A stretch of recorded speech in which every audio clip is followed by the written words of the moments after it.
Well, welcome to Cincinnati. Thanks, man. It's good to be here. You got family in these parts. I do. I have family here, and my cousin's going to be here today, so I'm pretty excited about that. Going into the whole Idol thing, Yeah. what were your expectations, and walking away from it, did they match up in the end?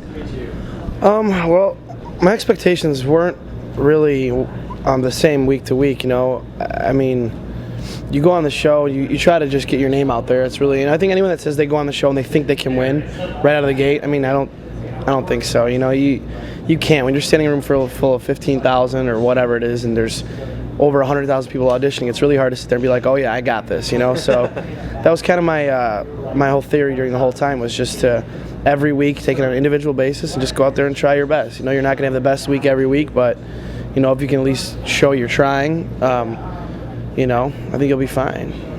What's the record going to sound like?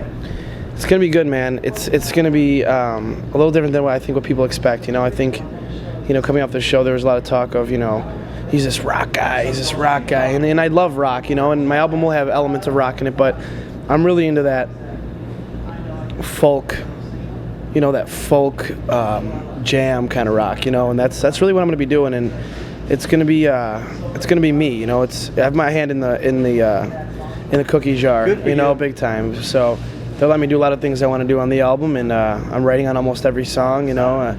We're not done with that, obviously, but I mean, I've been doing a lot of writing, and I'm happy with everything so far.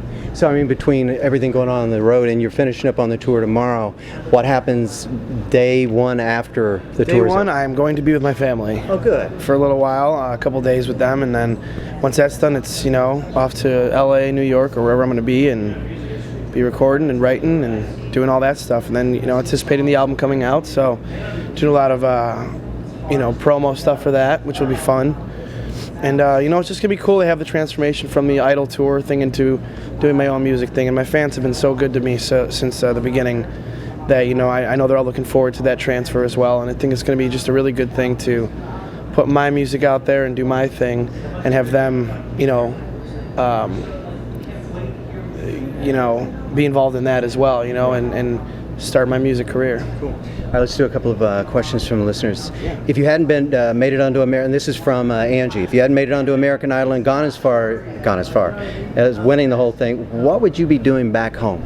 I'd be playing gigs and working my job, and that's a fact. You know, I'd be pushing hard to play all the festivals, making my own flyers, doing all that stuff I used to do, and now I don't have to do that, so I'm happy. But I know there are a lot of struggling musicians out there, and you know, I took a chance, and I think that the most important thing you can do if you're trying to, you know, make it in the music business is take risks and take chances, but also don't, you know, change who you are. Be yourself always, because it's a lot easier to get through, you know, the process of this or whatever route you take when you're just being yourself, you know. And you did that on the show. I mean, it's just watching the show. I mean, I thought I had a really good feel of who you were.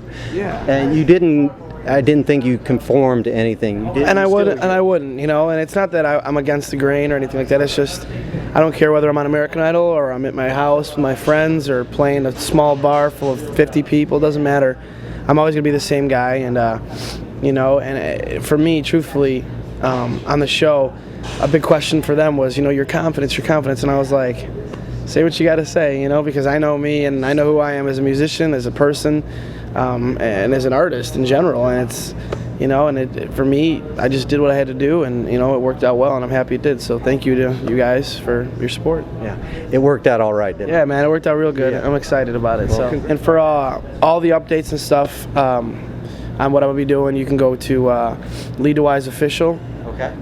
.com, or you could go to check out my Twitter. I'm always updating what I'm doing. It's at Lee DeWyze, and you know, just recently I got on board with Feeding America, so I'm doing a lot of that stuff. It's a really good program. I mean, there's a lot of people in our country, our own country, you know, that are hungry, you know, and I didn't know anything about it actually before I did my research, and you hear numbers like 1 out of every 6 Americans, or 49 million people here are starving. You know, you're like, wow, you know.